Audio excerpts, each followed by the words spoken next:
So we thought we had the biggest SBC of the week, but EA says otherwise. On top of that, loads has been going on with the market. Our investments are up. There's still investments to go and make today. So we've got lots to go and cover in today's video. But before we do start, if you guys are interested, I do have a daily subscriber trading guide. In here, I've got all my investments. I've got daily updated data on trading. I've got lists of players you can just go and buy and sell on lazy buyers.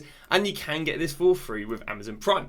All you got to do is scroll down, click on the top link, and here you can go and subscribe for free if you have Amazon Prime. If not, it is only £5, €5, or $6. So yeah, without further ado, let's go and talk about everything that's come out. Because we've got quite a busy day. In fact, I'd argue we had a busier day on the Saturday than we did on the Friday, but that does happen. And that is mainly due to this guy right here, Veron. Now, it's quite interesting because this guy kind of got leaked like 2 hours before he came out, because the Discords recommended people to buy Mianganong, or Miangnang, and 89 rated and 90 rated. And well, there's already a Turam SBC lead for Rota Knockout stage, but you know, there's pretty better links than for Turam, and you know, you wouldn't imagine people buying 89s and 90s. So I said, well, do you know what? Could be a Veron on the cards, because Veron's only link really is Mianganang, and again, super high rated to make sense. Well, you know, an hour later, they then went and leaked that we went and got Veron, and here he is. Now, it's quite a nice card. They've done a few things. They've given him a playstyle plus of Intercept, which is weird, because last year he had, what is it? He had the Anticipate last year as his playstyle plus. A bit of a weird one giving him that. Obviously, he does go and represent Kobu in the Serie A, making him very hard for links. But we'll be talking a little bit about that later. Regarding player roles, he's got a Stopper plus, which is very good. And then obviously he's got playstyle plus, role plus on the other two defensive positions, or roles, So yeah, very, very nice. Obviously his stats not looking too bad. Not the best pace split, but you know, we'll take on a Rafa Veron. Very good physical, very good defending. I'll be honest with you, compared to like gold cards, stat by stat, he's probably not amazing value for money. You just got to gamble that the playstyle plus and the, you know, almost a Van Dijk like aura goes and carries this card. So what do we have to tell you about this card? Well, this card is coming in at 370k. The requirements are very, very fair. I mean, there's just 2 Team of the Week requirements, which isn't bad. Nice thing about this card, it's out for 30 days, which means you're going to play a lot of them in the next few months, because if an SBC is out for 30 days, everyone completes it. It just slowly, you know, people just slowly complete it over the 30 days. I definitely say it's a lot more desirable than Nico Williams, a lot more desirable than Haaland. So yeah, we should go and see a lot of Verons in the next few weeks. So let's have a little talk about what's going on with what's going on with the market as a result. Well, it's interesting because this Veron seems to be well demanded, but there's things that would hint towards it not being extremely well demanded to at least be completed within 24 hours. And one of those things is Fodder. So we can see Veron came out here and he didn't really go and rise 85s. Well, that's fair because he needs high rated squads. What about 86s?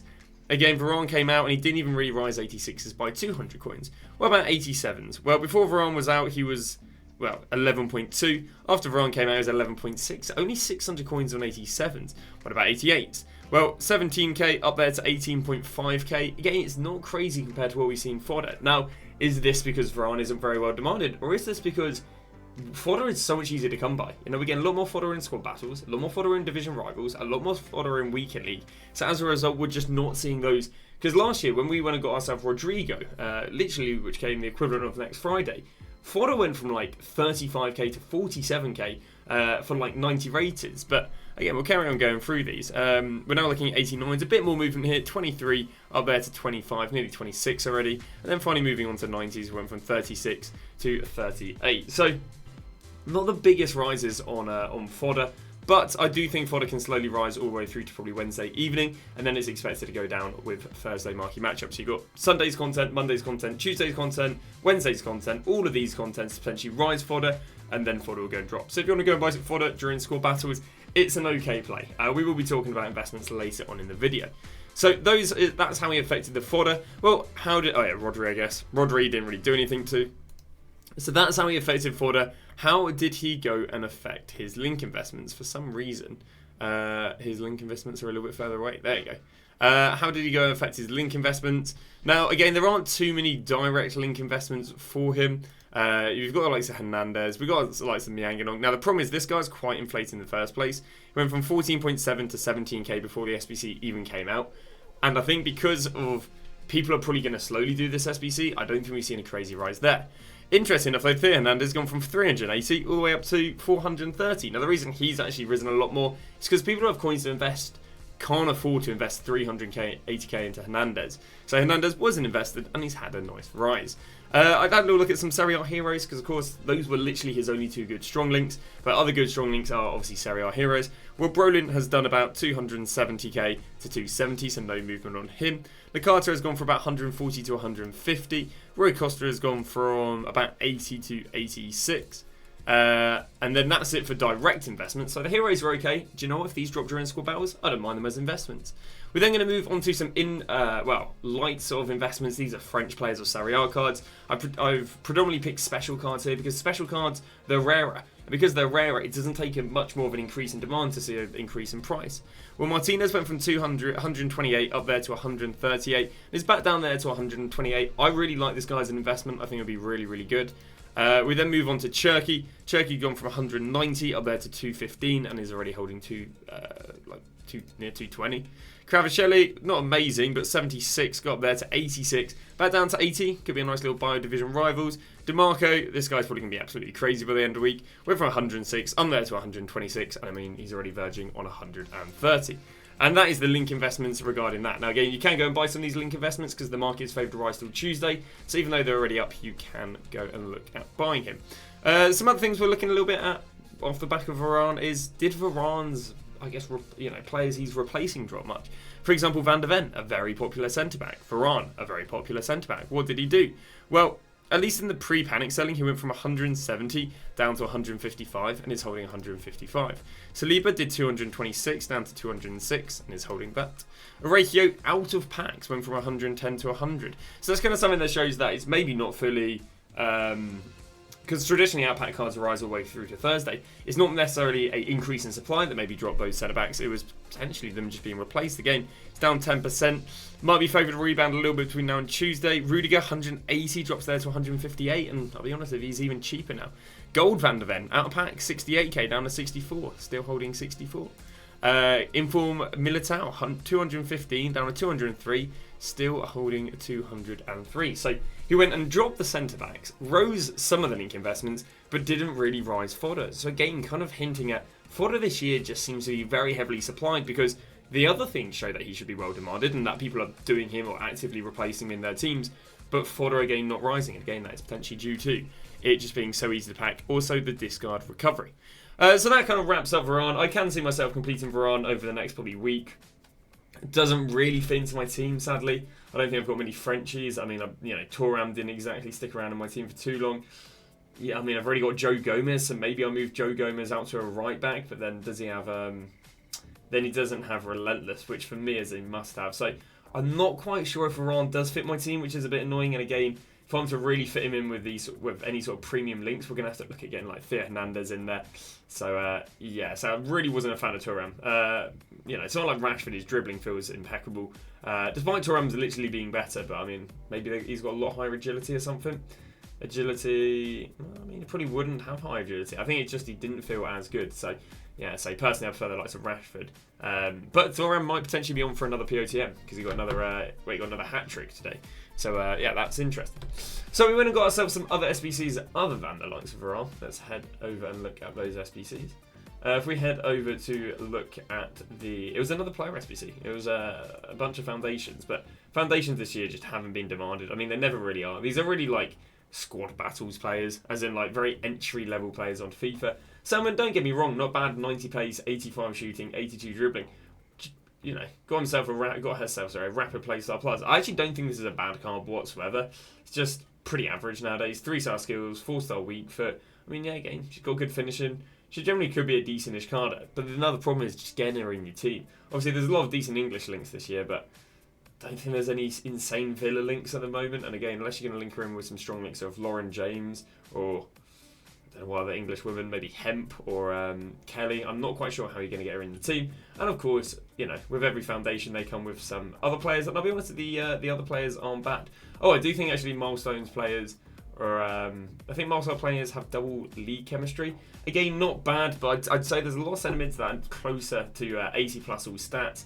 without having to link in a WSL American West Ham player. Not my idea of a good time. Then we got Fisk as well. Problem is she's going to be tiny because she is a woman. She is... You're going to give me a height 5'8" centre back with an all position of a right back, but you're not going to run a 76 pace right back. Just not amazing. Cool that they have all their dynamic images doing a heart. It's pretty cool. But yeah, as I say, not amazing. Not really going to be doing too much there. Then we head to the other content we did go and pick up, which is a Evo. If we head over here to Evos, we can go and see that the new Evo yesterday, another free one. EA's giving us a lot of free ones, is Backline Booster. The thing is, it's another one of these Evos that by itself is not doing anything too crazy. But in combination with other Evos, maybe such as La Roja, Glow Up, what other ones, Power Surge, it can make some nice cards. So again, these are the most popular cards right here. But again, I wouldn't, I don't know if I'd really back him over Balde. We've got some Inform cards here, so let's go through a few of these, the most popular cards. This guy's quite cool. Everyone obviously loves Evoing a special card because it's just quite nice at the dynamic image.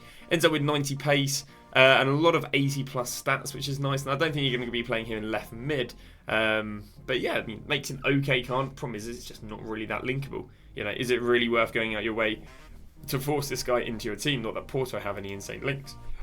Next guy I have, again, is the player that can replace Balde, but you are putting him through 3 Evos, only then not to potentially have a card better than a 100, not even a 1k, sorry, an 800 coin gold card.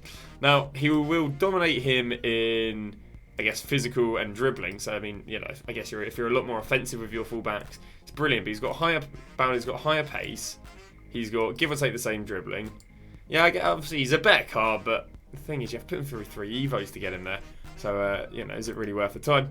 Then get to Ryan Sessegnon. Again, not overly sure that he's that much better than, I don't know, like a Yadugi. I'm just going to compare him to Yadugi quickly. That's the problem with some of these silver Evos. Like, I guess they're really cool for your full teams, but compared to Yadugi, where he's got +2 pace, -6 physical, he's got himself +2 defending, he's got +6 dribbling, and +5 passing. But then obviously it comes down to how much do you rate those stats. Whereas I think it's just pace, physical, and defending really is what I think is the most valuable. Unless, of course, you are going very attacking with your fullbacks. Then moving on to Sergio Gomez, quite an interesting take here. He's got himself the centre mid position utility, which means he's got 82 pace, 85 dribbling, 85 passing, 87 dribbling, 81 defending, and 78 physical and 78 shooting. Quite a nice all-round card. The only problem here is his playstyles are absolutely dodgy. Wouldn't want to play him as a left back, and again, the centre mid, I always have to have Relentless on my centre mids due to RB press. But yeah, I mean, I guess it's quite nice. And that goes and wraps up it for content. Now let's have a little talk about what's been going on with the market. Now, we had quite an interesting trend with the market yesterday, and that was that it was nice and cheap early morning. This is like NA hours. And then when EU woke up, it rose quite nicely. So I had a lot of people join my stream saying, wait, Dan, you said the market would be going down. It's done nothing but rise since this morning. And I was like, well, the reality is it got really, really cheap. I think it dropped like 20-30%. Early hours of EU time, or this is again what we dub as NA time, and you can see not much demand, but probably quite a lot of supply. But then he rose from 82k all the way up there to 91, but he's back down there to 82, which really isn't a surprise. And his favourite to maybe drop a little bit more with squad battles. Same thing happened here with Phil Foden. Went from 87k, got all the way up there to 97k, but now he's down to an even lower price of 85k. We then had this with Nico Williams, 103, up there to 122. Really nice rebound on him. And this is something to bear in mind for what we're going to talk about investments later, these sort of rebounds. Because these cards that have really good rebounds is because they're really in demand. And if cards are really good in demand, it means they're really good to invest in with each investing opportunity, which there will be another one very soon.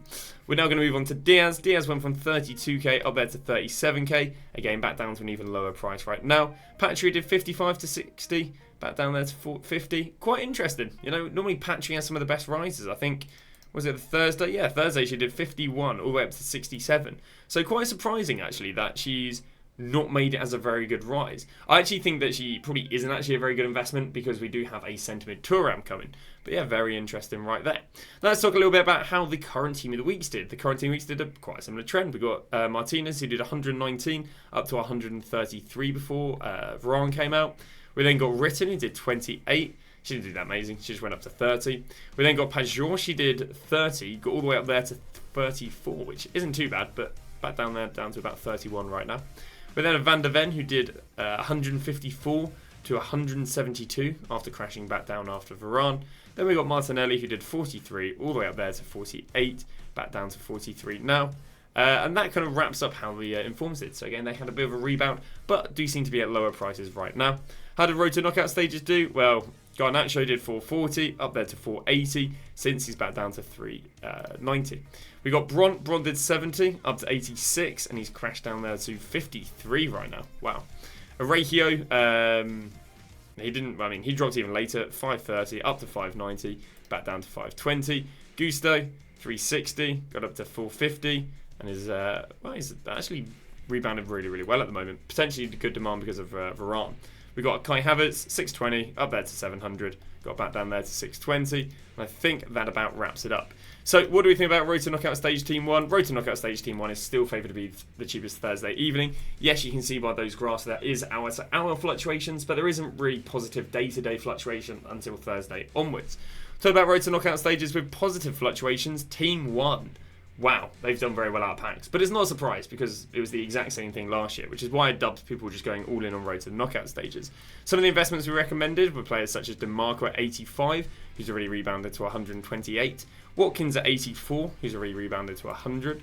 Cherky at 170, who's already rebounded to 220. Van der Beek we recommended at 14, is already up to 17. And Korch we recommended, I think it was like 12.5, is up to 14.5.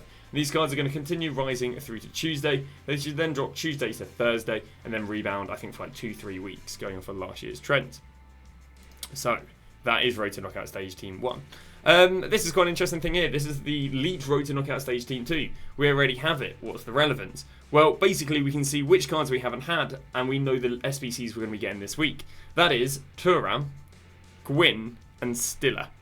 Now, the problem with this is these are not amazing.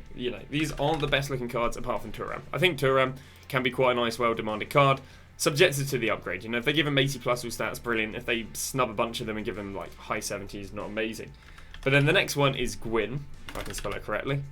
And the problem with Gwyn is I just don't see her being demanded because EA didn't upgrade anyone who was like mid-80s to like 90. They gave a few players like 5 pace who were like mid-80s, but apart from Harry Kane, who had 65 pace in the first place, not quite 80, we didn't see any insane pace boost. And I don't think, unless they give her 90 pace, I can't see her being demanded. And here's one you're really going to have to get your imagination in for, Stiller. Again, we can only presume they're going to give him a big old upgrade, but yeah, not amazing. Now, because Thuram, Stiller and Gwyn are our last cards, here are some investments you can go with. Can go with Koch. Koch should be traditionally rising till Tuesday anyway, going off of the normal trend of Road to Knockout stages, but obviously strong links Stiller and weak links Gwyn. So yeah, there's something right there. Other stuff that's leaked to come this week, other than those SBCs, is Ajibade. Ajibade should come on the likes of, what's it called? Monday. Now, the market's going to be rising till Tuesday anyway, but if you want to go and get some cards and gamble on the demand for Ajibade, you want to look at some of the most demanded Atletico Madrid players, not necessarily women, but the men.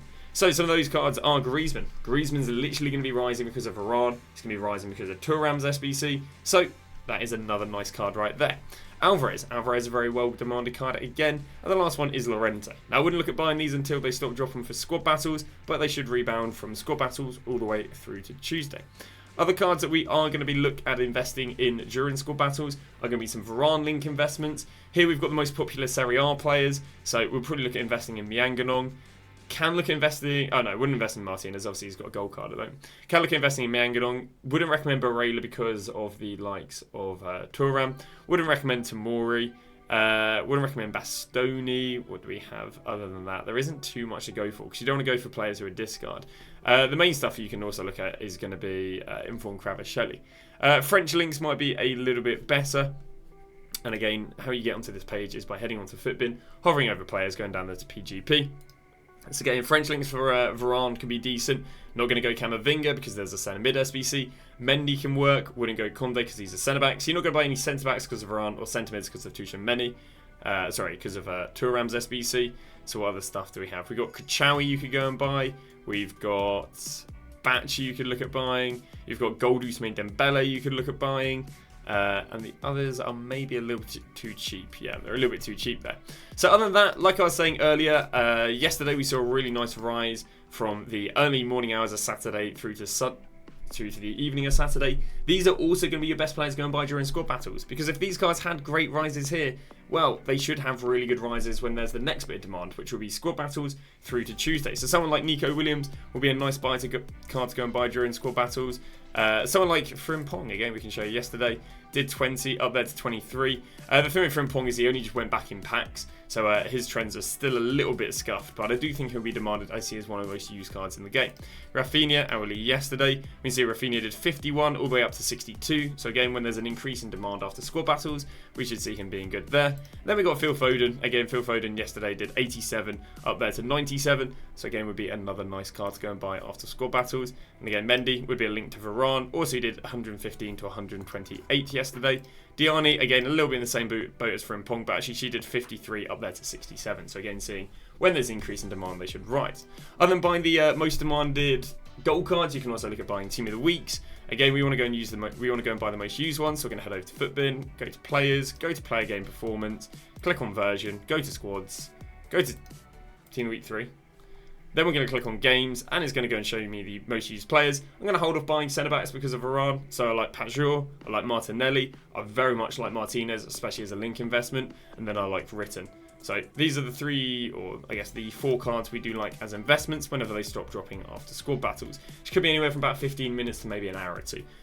Sometimes, again, I think last week they dropped for about 2-3 hours, but obviously this week is weekly, so it might be a little bit different.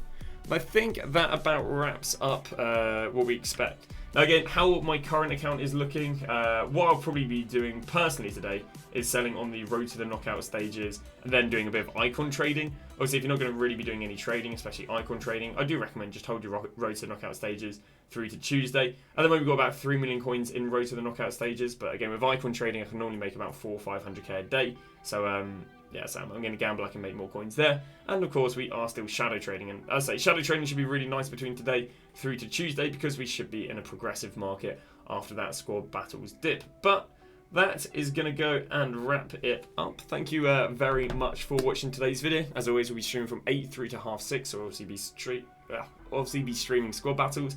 So yeah, any questions you do have or anything you need me to walk you through, we should be all good. But thanks for watching, and we'll see you guys tomorrow with a brand new video.